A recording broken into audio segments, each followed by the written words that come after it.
نحمده ونصلي على رسوله الكريم اما بعد فاعوذ بالله من الشيطان الرجيم بسم الله الرحمن الرحيم رب اشرح لي صدري ويسر لي امري واحلل عقدة من لساني يفقهوا قولي۔ نبی صلی اللہ علیہ وسلم دنیا کا سب سے مشکل ترین کام لے کر اٹھے تھے اور اس کام کے لیے آپ نے اپنا سب کچھ کھو دیا تھا، ہر طرح کی قربانیاں کی۔ آپ کا بزنس اور آپ کی قوم کی ناراضگی، خاندان کی ناراضگی، اور اس کے علاوہ بھی بہت سی تکلیفیں، ہجرت، جہاد، کئی چیزیں، اور آپ کے بعد جو بھی اس راستے پہ چلتا ہے اس کو مشکلات آتی ہیں، کبھی معاشی پریشانی آتی ہیں، کبھی اولاد کا مستقبل تاریک نظر آتا ہے، کبھی لوگ ناراض ہوتے ہیں، رشتہ دار ناراض ہوتے ہیں، کبھی ساتھی کم ہو جاتے ہیں۔ ایسی صورت میں انسان کو کبھی بھی گھبرانا نہیں چاہیے۔ یہاں نبی صلی اللہ علیہ وسلم کو تسلی دی جا رہی کہ ہم نے آپ کو کوثر عطا کی ہے، لہٰذا آپ شکرانہ ادا کیجئے، نماز پڑھیے، قربانی کیجئے۔ آپ کا جو دشمن آپ کے خلاف ہے وہ آپ کا کچھ نہیں بگاڑ سکتا۔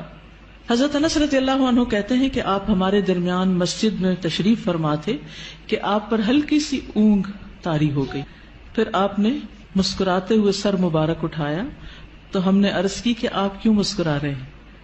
آپ نے فرمایا انزلت علی آنفا سورۃ، میرے اوپر ابھی ابھی ایک سورت نازل ہوئی ہے۔ پھر آپ نے بسم اللہ پڑھ کر سورت سنائی اور سورت سنا کر فرمایا اتدرون ما الکوثر، یعنی تلاوت بھی سنا دی اور پھر وضاحت بھی ساتھ ہی کر رہے ہیں، تعلیم دے رہے ہیں، کیا تمہیں معلوم ہے کوثر کیا ہے؟ تو لوگوں نے عرض کیا اللہ اور اس کا رسول ہی بہتر جانتے ہیں۔ فرمایا وہ ایک نہر ہے جس کا اللہ نے مجھ سے وعدہ کیا ہے، اس میں خیر کثیر ہے۔ اس نہر میں کیا ہے؟ خیر کثیر ہے۔ در حقیقت یہ ایک حوض ہے جس پر میری امت قیامت کے دن آئے گی، اس کے برتنوں کی تعداد آسمان کے تاروں جتنی ہوگی، اور اس سے کچھ لوگوں کو ہٹا لیا جائے گا تو میں کہوں گا کہ یہ میری امت ہے، تو مجھے بتایا جائے گا کہ آپ کو نہیں معلوم کہ آپ کے بعد انہوں نے دین میں کیسی کیسی نئی چیزیں نکال لی تھی۔ صحیح مسلم کی روایت ہے۔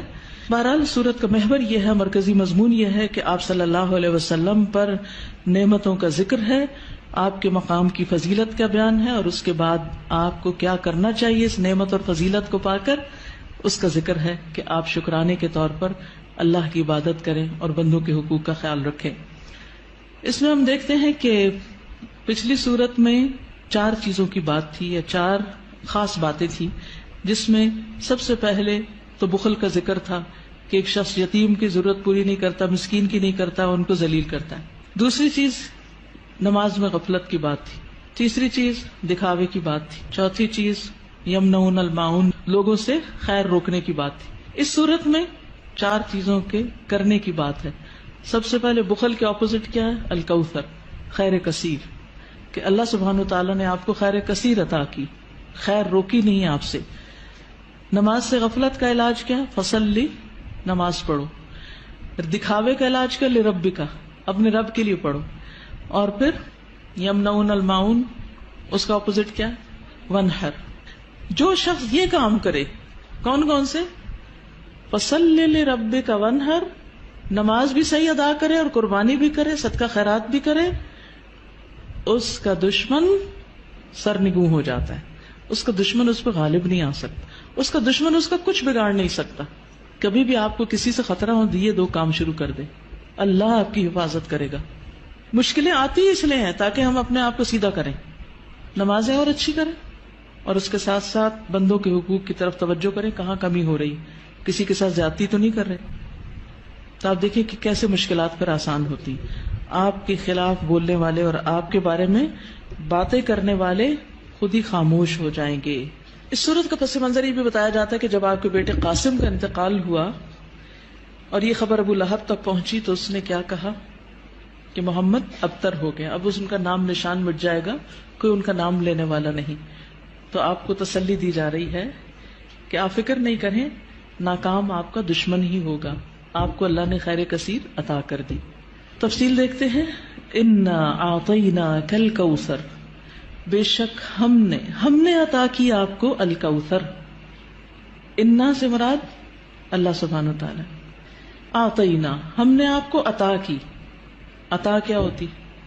جس کا بدلہ نہیں چاہیے، ٹھیک ہے۔ الکوثر، کوثر، الکوثر جو ہے یہ جیسے میں نے پہلے بھی عرض کیا، ایک ہے خیر کثیر، کثرت سے خیر عطا کی، بہت زیادہ بھلائی، بہت نعمتیں آپ کو عطا کی، اور انہی میں سے ایک نعمت نہر کوثر ہے یا حوض کوثر ہے۔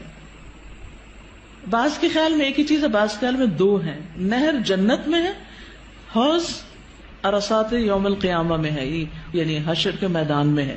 اور نہر کوثر سے پانی آ رہا ہے کس میں؟ حوض میں، اور اس کی مسافت کتنی ہے؟ 1 مہینے کی لمبائی پہ لمبا اور 1 مہینے کی لمبائی پہ چوڑا، اس کی لمبائی چوڑائی اتنی ہے۔ اور جو نہر کوثر ہے جنت کی نہر، اس کے دونوں کنارے سونے کے ہیں، موتیوں اور یاقوت کا فرش بچھا ہے، مٹی کستوری سے زیادہ خوشبودار، پانی شہد سے میٹھا ہے، دودھ سے زیادہ سفید، مکھن سے زیادہ نرم، برف سے زیادہ ٹھنڈا۔ دنیا میں جو آپ کو بہت ہی پسند ہے اس کی کچھ مشابہت نظر آتی۔ اور حوض کوثر جو ہے میدان حشر میں، اس کے کناروں پر کیا ہے؟ پیالے ہیں، کتنے؟ ستاروں کی تعداد میں۔ جو ایک دفعہ اس سے پانی پیے گا وہ کبھی بھی دوبارہ پیاسا نہیں ہوگا، لیکن اس سے کس کو ہٹا دیا جائے گا؟ جو بدعت کرنے والا ہو، یا جو آپ سے دشمنی رکھنے والا ہو، آپ سے بغض رکھنے والا ہو، اس کو وہاں نہیں آنے دیا جائے گا۔ یا جو آپ کے دین سے بغض رکھنے والا ہو، نماز سے نفرت ہے، صدقہ خیرات سے، دین کا ہر کام میں مصیبت لگتا ہے۔ ایک یہ ہے کہ بوجھل ہونا، اچھا آپ سو کے اٹھے ہیں تو آپ کو بوجھل لگ رہا ہے نماز پڑھنا، وہ ایک فطری سی بات ہے، آپ تھکے ہوئے ہیں یا نیند پہ ہیں۔ لیکن ایک یہ ہے کہ دل سے نماز کی چاہت ہی نہ ہونا۔ نبی صلی اللہ علیہ وسلم فرمایا کہ نماز میری آنکھوں کی ٹھنڈک ہے۔ ہمارے نزدیک نماز کا مقام کیا؟ ہم میں سے ہر ایک کو سوچنا چاہیے، میری زندگی میں نماز کا مقام کیا؟ مجھے نماز سے کتنی محبت اور چاہت ہے، کتنے شوق سے میں اس کی طرف جاتی ہوں، یا نماز بس خانہ پوری کی حد تک پڑھتی، کیونکہ یہ ہماری ایمان کا امتحان ہے اس میں۔ بہرحال یاد رکھیے، جس نے آپ صلی اللہ علیہ وسلم سے دشمنی رکھی، جس نے آپ سے بغض رکھا، جس نے آپ کی شریعت سے بغض رکھا، اس کے لیے پھر کوئی خیر نہیں، کوئی برکت نہیں، وہ حوض کوثر پر نہیں آ سکے گا۔